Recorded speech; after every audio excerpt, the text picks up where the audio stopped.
সালাম আলাইকুম। খুবই গুরুত্বপূর্ণ এবং চাঞ্চল্যকর একটা প্রতিবেদন ইতিমধ্যে আপনারা গণমাধ্যমে দেখেছেন যে এনসিপিতে যে কয়েকটা ছেড়ে আপনার এই জুলাই আন্দোলনে ভূমিকা রেখেছে বা এর পরবর্তী সময় নিজেদের অবস্থান ধরে রেখেছে লোভ লালসার উপরে। এর মধ্যে একজন হচ্ছে হাসনাত আব্দুল্লাহ, কুমিল্লার সন্তান। তো হাসনাত আব্দুল্লাহ সম্প্রতি যুক্তরাষ্ট্রের ক্যামব্রিজে একটা ঘটনা ঘটিয়েছেন দাবি করা হয়েছে বেশ কিছু গণমাধ্যমে। যেমন কালের কণ্ঠ পত্রিকায় আমরা দেখলাম যে আপনার একজন ব্রিটিশ নারী যার নাম হচ্ছে জাইজাল হারফার, তিনি হাসনাত আব্দুল্লাহর বিরুদ্ধে ক্যামব্রিজের একটা থানায় তিনি আসলে একটা মামলা করেছেন বা অভিযোগ দায়ের করেছেন। এ নিয়ে সোশ্যাল মিডিয়া যখন তোলপাড়, তখন আমি বিষয়টি নিয়ে অনেক ঘাটাঘাটি করছিলাম যে ঘটনা কি। এই ঘটনার একজন মূল ক্যারেক্টার হচ্ছে ছাত্রলীগের একজন কর্মী, যাকে মারধরের ইস্যুতে এই ব্রিটিশ নারীর সম্পৃক্ততার কথা বলা হচ্ছে। তবে এই মুহূর্তে যখন আমি কথা বলছি, বেশ কয়েকটি গণমাধ্যম প্লাস চ্যাট জিপিটি থেকে শুরু করে অনেক জায়গায় এই জাইজাল হারফার বা যে কাছাকাছি নামটা আছে সেই নারী কি আসলে হাসনাতের বিরুদ্ধে বাদী হয়ে কোনো মামলা করেছে কিনা আসলে চলুন দেখি। এখন পর্যন্ত নির্ভরযোগ্য সাংবাদিক যে যারা আছেন বা গণমাধ্যমগুলো আছে কালের কণ্ঠ ছাড়া, সেখানে হাসনাত আব্দুল্লাহর বিরুদ্ধে কোনো ব্রিটিশ নারী নিজে বাদী হয়ে মামলা করেছেন এমন তথ্য আসলে পাওয়া যায়নি।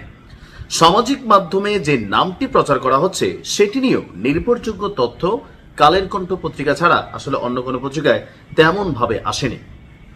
তবে ঘটনা ঘটছে, সেটা হচ্ছে যুক্তরাজ্যে একটা সংঘর্ষের ঘটনা ঘটছে যে একজন ছাত্রলীগের কর্মীকে প্রবাসী বাংলাদেশি যুবক হামলার শিকার হয়েছেন, অর্থাৎ ছাত্রলীগ কর্মী, এবং সেই অভিযোগে হাসনাত আব্দুল্লাহকে সেখানে মানে কি বলে যায় আসামিদের একজন উল্লেখ করা হয়েছে। এর পাশাপাশি আপনার ইউকেতে থাকা যিনি সম্ভবত এনসিপির কোন একজন নেতা জাকির, তাকেও কিন্তু পুলিশ প্রথমে গ্রেপ্তার করেছিল, পরে তাকে জামিনে ছেড়ে দেওয়া হয়েছে। এমনকি হাসনাত আব্দুল্লাহকে আপনার যুক্তরাজ্যের ক্যামব্রিজের সেই থানাতে গিয়ে হাজিরা দিতে হয়েছে, তিনি তার আইনজীবীও নিয়ে গিয়েছিলেন। তো এই যুবকের দাবি অনুযায়ী ঘটনাস্থলে উপস্থিত এক ব্রিটিশ নারী ভিডিওটি ধারণ করেন। এমনকি থানাতে যে কালের কণ্ঠ পত্রিকার যে রিপোর্ট, সেইখানে আমরা যে তথ্যটা দেখলাম যে ওই নারীর বক্তব্য যে তিনি বাসার পাশ থেকে দেখছিলেন যে কয়েকটা ছেলে পেলে মিলে একটা যুবককে গাড়িতে ধরে নিয়ে যাচ্ছে, মারধর করছে, যেটা ঠিক একই বক্তব্য ছাত্রলীগের এই ছেলের, যে তাকে মারধর করা হয় এবং কি এক পর্যায়ে তাকে রাস্তায় ফেলে যাওয়া হয়। তো সেই নারী আহত ব্যক্তিকে হাসপাতালে নিয়ে যান এবং পরে পুলিশের কাছে সাক্ষী হিসাবেও তিনি বক্তব্য দিয়েছেন। তবে তিনি মামলার বাদী কিনা সেই বিষয়ে কোনো নিশ্চিত তথ্য আসলে প্রকাশিত হয়নি। আমি এই অংশটা যেটা বললাম সেটা আপনার জাগো বাংলা প্লাস আরো একটা পত্রিকার থেকে কোট করে।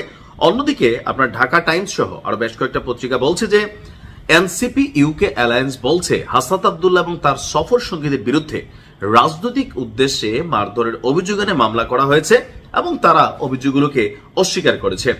তো একজন ব্রিটিশ নারী সাক্ষী হিসাবে বা মামলার বাদী হিসাবে যে বিষয়টাকে সামনে আনা হয়েছে, কিন্তু এখন পর্যন্ত নির্ভরযোগ্য সূত্রে বলা হয়নি যেটা হাসনাত আব্দুল্লাহর বিরুদ্ধে তিনি মামলা করেছেন।